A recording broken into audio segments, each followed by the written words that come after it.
नमस्कार पशुपालक मित्रांनो. बऱ्याचशा माझ्या शेतकरी मित्रांचे कमेंट आले होते की डॉग ब्रीडिंग विषयी एक व्हिडिओ बनवा.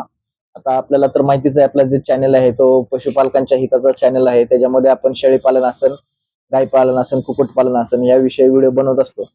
तर ही व्हिडिओ मला खास आणि खास मित्रांच्या कमेंटच्या फोर्समुळे बनवायचा आहे, कारण की त्यांना पण दोन गोष्टी सांगणं गरजेचं आहे. कारण की मला तर हा व्हिडिओ बनवायचाच नव्हता, पण त्यांना पण काही गोष्टी समजायला पाहिजेत की ज्या मित्रांना डॉग ब्रीडिंग विषयी माहिती पाहिजे अशा मित्रांसाठी. तर मित्रांनो, ही एक पॉमेरियन जातीची ब्रीड आहे.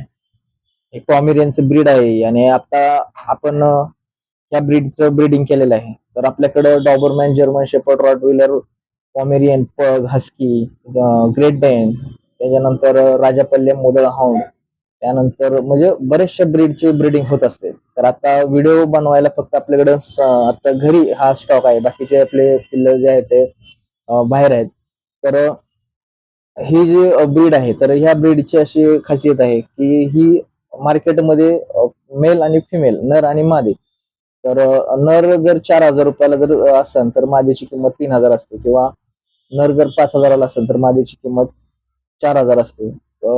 3.5 फिमेलची किंमत असते, तर मेलची किंमत 4,000 असते. म्हणजे मादीची किंमत नरापेक्षा 500,000 कमी असते. तर मित्रांनो, विषय असा असतो की आपल्याकडे जर मोकळा, भरपूर शेतकरी मित्रांकडे असं मोकळा पेस असतो आणि त्यांच्याकडे एक डॉग असतो, किंवा काही लोकांना जर आवड असते, काही लोकांना आवड नसते, तर त्यांनी एक शॉन, देसी शॉन पाळलेलाच असतो. तर त्याला जे आपण शेतकरी म्हणल्यावर कुठल्याच प्राण्याला तो उपाशी ठेवतच नाही, मेन मुद्दा म्हणजे.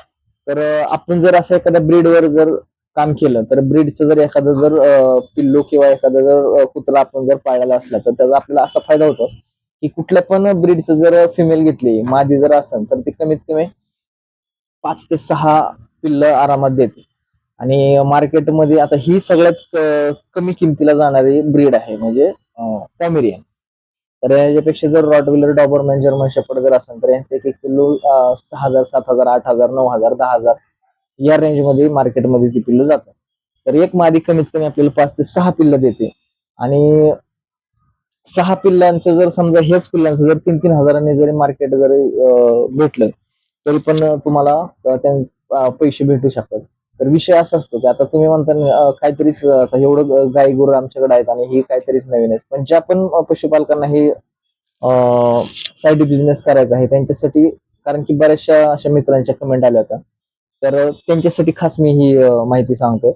आणि जरी तुम्हाला पण डॉग ब्रीडिंग करायची नसेल तरी व्हिडिओ शेवटपर्यंत बघा, कारण की ह्याच्यामध्ये बरेचसे मी काय काय मार्केटिंगच्या गोष्टी सांगणार आहे. कारण की मार्केटिंग म्हणलं की आपल्या शेतकऱ्याचं डोकं फिरलं जातं की अरे काहीतरीच नवीनच मार्केट आणि ते, म्हणजे कसं आहे, आपल्याला शेतकऱ्यांना पिकवायचं कळतं आणि पिकवलेला माल तो शेतकरी शॅम्पल म्हणून व्यापाऱ्याकडे किंवा त्या आडतीमध्ये घेऊन जातो, आणि तिथं बसलेला ते आडतीतला जे काही माणूस आहे तो त्या मालाचा भाव ठरवतो की हा बाबा अशा अशा क्विंटलने मी तुझं धान्य घेईन. म्हणजे आपण कधीतरी कुठंतरी काही गोष्टी आपल्याला पण कळायला पाहिजे, समजायला पाहिजे. मित्रांनो, आपल्याकडे असं मोकळी जागा अशी भरमसाठ असते, त्याच्यामध्ये जर आपण एखाद्या ब्रीडचं जर शॉन जर आपण पाळलं, आपल्या एक तर फार्मची पण राखण होते, आणि दुसरी गोष्ट म्हणजे आपल्याला मेल असेल तर, नर जर तुम्ही पाळलेला असेल तर मेटिंग चार्जेस तुम्हाला सगळ्यात महागची महाग, जर गाई गुरांचं जर सेक्सेल सिमेज बिमेज जर भरायचं म्हणलं तर 3-4 हजार रुपये लागत असेल. डॉग ब्रीडिंग एखादी जर मादी जर भरायचं म्हणलं, तर एक मादी जर्मन शेपर्डची, डॉबरमॅनची, लॅबची, ही जर मादी जर भरायचं म्हणलं तर 10,000 रुपये चार्जेस आहे. आणि ही मार्केटचा रेट आहे. एक मादी भरायला 10,000 रुपये घेतले जातात. आणि जर विश्वासातले जवळचे जर कोणी असतील तर पप्पी बेसवर, म्हणजे एक पिल्लू त्या नराचा जो मालक आहे त्याला, या हिशोबाने मेटिंग होत असते, म्हणजे लागवड होत असते. आणि लागवड झाल्याच्या म्हणजे ज्या दिवशी लागवड झाली त्या दिवसाच्या 62 दिवसांनी, म्हणजे 62 दिवसाच्या सकाळी किंवा 62 दिवसाच्या संध्याकाळी मादीला पिल्ल होत असतात. आणि ही पिल्लांचे डोळे उघडायचा कालावधी म्हणजे 15 दिवस. 15 दिवसांनी ह्या पिल्लांचे डोळे उघडले जाते. कुठले पण ब्रीड असले 15 दिवसांनी डोळे उघडले जाते. त्यामध्ये जर बघितलं तर डॉबरमॅनचा विषय थोडासा हार्ड आहे, कारण की त्याची शेपटी कट करावी लागते, तेल कट करावं लागते. तर तुम्हाला एवढं जर जमत असेल तर चांगलीच गोष्ट आहे. पण ज्या ब्रीडची जर शेपटी कट नाही करावं लागत अशी ब्रीड तर तुम्ही आरामातच पाळू शकता. तर 45 दिवसांनी आपण ही पिल्लं विकायला काढत असतो. तर आता पिल्लं विकायची कुठं? भरमसाठ असे ब्रीडर आहेत आणि हे मार्केट इतकं मोठं आहे. आपल्या काही मित्रांना माहितीच नाही की विषय नेमका काय आहे. आता तुम्ही म्हणता ना पिल्लं कोण घ्यायचं आणि कुत्रे कोण घ्यायचं, तर बरेचसे गिरायक आहेत, बरेचसे ब्रीडर आहेत की त्यांना वर्षाचे 365 दिवस पिल्लं पाहिजे असतात, पिल्लं त्यांना लागत असतात. कारण की महाराष्ट्रातच नाही तर आंध्र, केरळ, हरियाणा, पंजाब या ठिकाणी ठिकठिकाणी पिल्लं ही बास्केटमध्ये पार्सल होत असतात.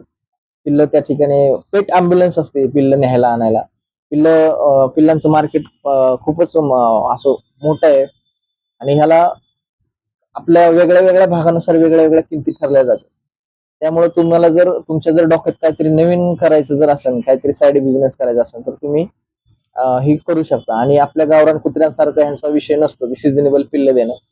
यांचं 62 दिवसांनी पिल्लं दिलं की 3 महिने फिमेल आराम करते. त्याच्यानंतर परत फिमेल हिटवर येते आणि हिटवर आल्यानंतर परत भरून काढली की परत 62 दिवसांनी, म्हणजे यांचं ते चक्र चालूच असतं. तर अशा पद्धतीने ही डॉग ब्रीडिंग असते.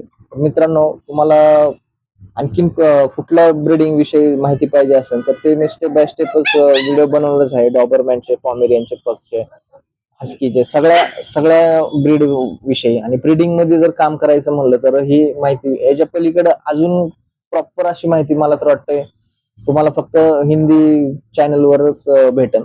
आता आपण जर या चॅनलला नवीन असाल तर प्लीज सबस्क्राईब करा. आणि नवीन नवीन टेक्नॉलॉजी शेतकऱ्यांविषयी आणखीन काय, आता काय लोकांना व्हिडिओ बघून बरंच असं नवल हसायला आल्यासारखं वाटलं असेल किंवा काही जणांना आवडलं पण नसेल, पण मित्रांनो ही एक व्यवसाय आहे आणि ह्याला व्यवसायाच्याच नजरेने बघितलं पाहिजे. त्यामुळं तुम्हाला जर आवड असेल तर ह्या गोष्टी तुम्ही करू शकता. आणि अशी ब्रीडिंग तुम्ही तुमच्याकडे जर थोडीफार जागा असेल शिल्लक तर तुम्ही 100% अशी ब्रीडिंग करू शकता. आता राहिला विषय यांच्या वॅक्सिनेशनचा, तर वॅक्सिनेशन एक असा विषय आहे की 7 in 1 किंवा 9 in 1 या दोन्हीपैकी एक इंजेक्शन तुम्ही पिल्लाला देऊ शकता. त्यामुळे पिल्लाला गॅस्ट्रो म्हणजे 7 in 1 म्हणजे 7 रोगांवरचं एक इंजेक्शन. त्यामुळे पिल्लांना असं आजार वगैरे काय होणार नाही आणि पिल्लं सेफ राहतील. आणि त्यानंतर पिल्लू 3 महिन्याचं 3.5 महिन्याचं झालं की त्याच्या लाळेमधला जो जंतू आहे रेबीज तो स्ट्रॉंग होत असतो. त्यामुळे त्याला एक 150 ते 170 रुपयाचं एक रेबीज इंजेक्शन असतं, ते एक रेबीज इंजेक्शन करून घ्यायचं आणि मग तिथनं पुढं 6-6 महिन्याने एक एक रेबीजचं इंजेक्शन त्याला देत राहायचं. असा विषय आहे. तर माहिती कशी वाटली ही मला कमेंट करून तुम्ही नक्की कळवा. आणि तुम्ही जर आपल्या चॅनलला नवीन असताल तर प्लीज चॅनल सबस्क्राईब करा. ही पिल्लांचे मदर फादर आहेत. असे ब्रीडिंग ओरिजिनलच मदर आणि फादर याच्यामध्ये कुठलीही मिक्स ब्रीडचा असा विषय नसतो.